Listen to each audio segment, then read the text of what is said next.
This is an ordinary weekend, early morning. The campus is quiet. Students are still asleep. No one could have imagined this seemingly peaceful morning would become the starting point of a 28-year-long nightmare. A 16-year-old girl from Hawaii mysteriously disappeared. Just a few hours later, her body was found in the bushes near the school. Semen was found at the crime scene, and there were witnesses who provided a description of the suspect. The police launched a citywide search, copied thousands of portraits, checked the DNA samples of thousands of people. But strangely, this large-scale manhunt ultimately yielded nothing. The killer seemed to have vanished into thin air, disappeared without a trace. Exactly 28 years later, generations of detectives have repeatedly restarted the investigation but made no progress, until a black technology, which even the police doubted, appeared and brought a turning point. Hello everyone, this is the Fantasy Observation Room. I am Chungfeng. So, what exactly happened back then? Let's first go back to 1991 and uncover the truth behind this unsolved case together. Like Seattle, this is a city known as the Emerald City, located in Washington State, USA, surrounded by Puget Sound and Lake Washington. Here, rivers, forests, and lakes are widespread. It has a temperate maritime climate, mild and humid all year round, known as the Rainy City. As an important economic and cultural center in the northwest of the United States, Seattle is not only home to tech giants like Boeing, Microsoft, Amazon, and is also famous for its unique coffee culture. The world's first Starbucks opened here in 1971, starting a global business legend. And our story today takes place here. December 14, 1991. It was a Saturday. Around 9 o'clock in the morning, the cold wind in Seattle cut through the campus of Fiedler High School like a knife. 13-year-old Drew Miller and a few friends had agreed to play skateboards near the school. They were skating on icy mud puddles. Take a shortcut through the bushes beside the school tennis courts. Walking along, a tall figure suddenly stood up from inside, appearing like a ghost in front of the children. It was a white man in his 20s, about 1.8 meters tall, with a medium build and messy hair. His face, marked with acne scars, had a pair of chilling eyes, staring intently at the group of children. Drew was startled, instinctively wanting to run away, but unexpectedly the man took a step forward first, suddenly quickened his pace and left. The children breathed a sigh of relief, guessing he might have been hiding in the bushes smoking marijuana, or looking for something, so they continued on their way. When they reached where the man had been standing, what they saw made them step back in shock. They saw a young girl lying on the ground, her clothes in disarray, with a stocking tightly wrapped around her neck. Her bluish-purple face still held an expression of terror. Even more terrifying was, when they looked up, they saw that the man hadn't gone far, standing nearby with a sinister expression, as if he would pounce at any second. In an instant, Drew's scalp tingled, grabbing his friends and running home and telling his parents everything. Upon hearing this, the parents immediately called the police. But due to the delay on the way home, by the time the police arrived at the scene, the murderer had long vanished, leaving behind only a cold body. The deceased was about 15 or 16 years old. Her hair was pinned up with curlers, wearing blue clothes and a blue skirt. Her coat and underwear were thrown aside haphazardly. Her face and legs were covered in scratch marks. The cause of death was asphyxiation by strangulation with the stocking. The police also found semen on her clothes. Based on the identity badge on her school coat, they confirmed her name, Sarah Yabolo. After investigation, Sarah was 16 years old this year, a student at Federer High School, and also the captain of the school cheerleading team. She had a strikingly beautiful appearance. A head of long, fiery red hair paired with a delicate face. Has a very bright smile, making the universally acknowledged school beauty Sarah love life. Every spring, she plants flowers in the yard, and her hobbies are varied. Jintian said he wanted to be a museum curator, and today he's fascinated by aerospace engineering. After ballet dancing on weekends, he turns around and starts studying marine biology. which can be described as full of vitality, bursting with energy. Friends describe him as an unextinguishable flame.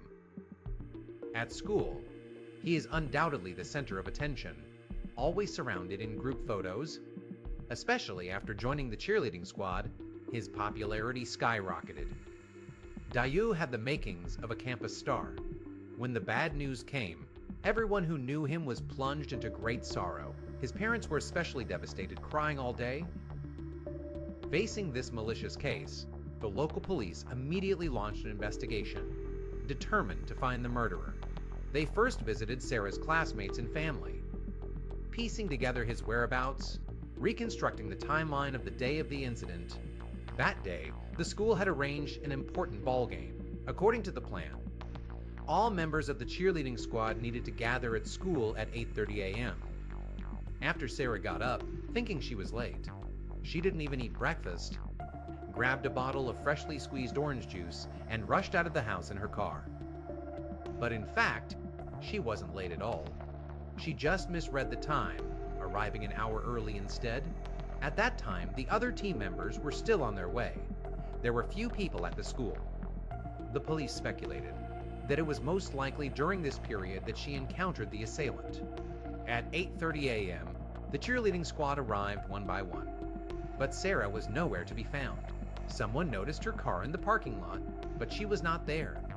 They searched everywhere without success, and had to give up, thinking that she might have suddenly left for an urgent matter.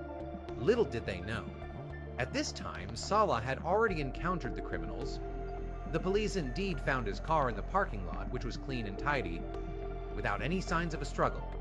On the front passenger seat, there was still half a glass of orange juice in his wallet. The car was only about 90 meters away from where Salah's body was found. This left the police officers puzzled. Why did he leave the car and walk into the secluded bushes? This question can probably only be answered after catching the murderer. In the subsequent autopsy, the forensic doctor extracted male DNA from under Salah's fingernails that matched the semen DNA on the clothes. This is a very important clue. I'm sure you, being smart, already know what to do next. Compare the DNA with the US National DNA Database. If all goes well, the murderer can be identified soon. At the same time, based on the description provided by the witness Drew, the police drew a portrait of the suspect and printed thousands of copies, posting them all over the streets. With these two clues, everyone was quite confident, believing that solving the case was just around the corner. However, the investigation results poured cold water on everyone. At that time, the DNA database was still in its early stages of development. The scale of the database was limited, and no match was found. It also indicates that either it was the perpetrator's first crime, or the DNA had not yet been entered into the database. On the other hand, the search based on the portrait also hit a dead end. Hundreds of similar individuals were ruled out one by one. Although Drew witnessed the perpetrator, he was only 13 years old at the time, and was extremely frightened. So, faced with hundreds of suspects' portraits, he simply could not identify anyone. Plus, there weren't many school surveillance cameras at the time. No suspicious faces were captured. Thus, this highly skilled criminal seemed to have vanished. Even though traces were left behind, he still disappeared. As days went by, the case remained at a standstill. You need to add some text for me to talk. In the blink of an eye, it was over. In June 1993, Sarah's friends and relatives took the lead in building a memorial bench at Federer Rui High School, inscribed with Sarah's motto. Next to it, there is also a carving of her cherished ballet shoes, her beloved dog, and some books. Cut to the scene. On that day, many teachers, students, and citizens came to pay their respects. The scene was silent. Only the sound of soft weeping remained. William sobbed deeply. Sarah's friends said in interviews, when the tragedy struck, but a fast food. You know, we're 16. We were carefree. There was absolutely nothing that would make anyone think that the next morning everything would change.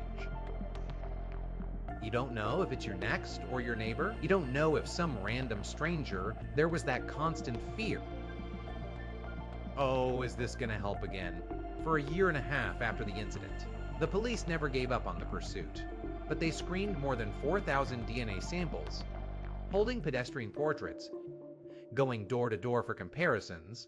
Unfortunately, they never made any breakthroughs.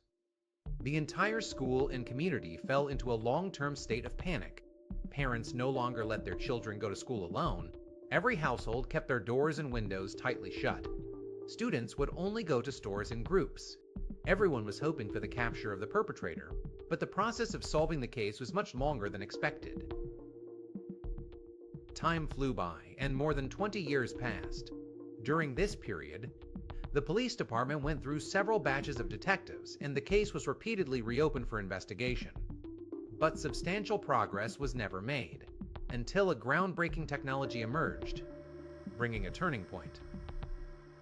This science is called forensic genetic genealogy, a modern forensic method that combines DNA analysis technology and genealogy. Simply put, it uses DNA and genealogy to track people.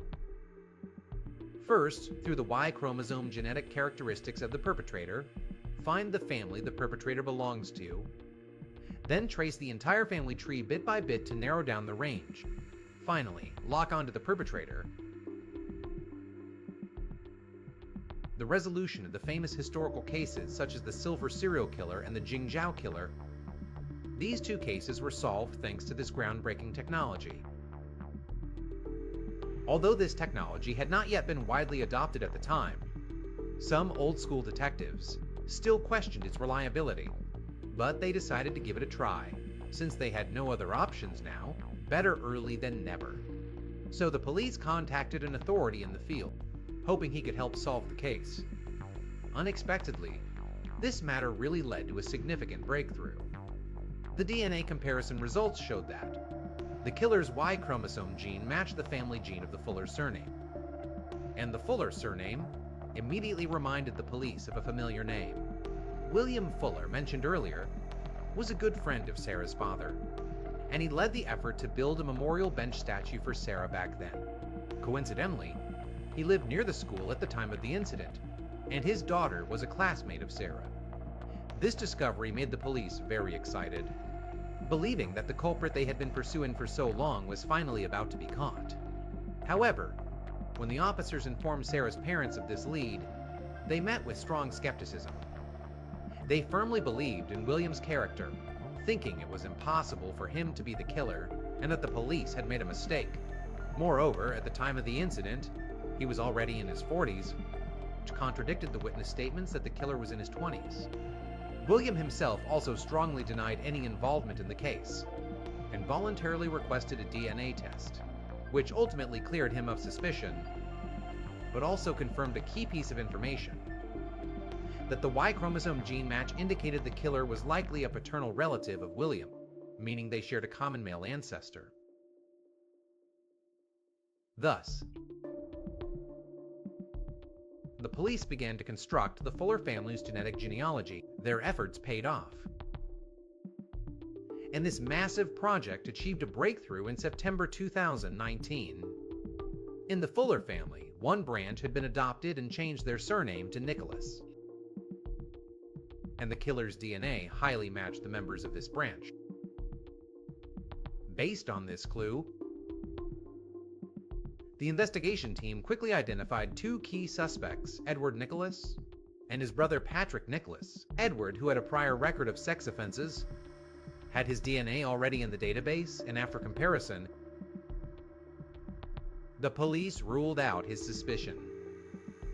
Up to this point, the only remaining suspect is Patrick. His DNA is not in the database. The police decided not to alert him, and first launched a secret investigation. Patrick works at a home auto repair shop, living an extremely isolated life, living alone, unmarried, with no close relationships. His colleagues describe him as a quiet, honest person. The repair shop owner also told the police, Patrick never causes trouble. Every day, he just goes to work and comes back. His life is so regular that it's boring. He is a good old man. Undercover police, after several days of surveillance, found that he indeed commutes between his home and the repair shop every day. His behavior is completely normal, not at all like a cold-blooded killer. But as the investigation deepened, a key clue emerged.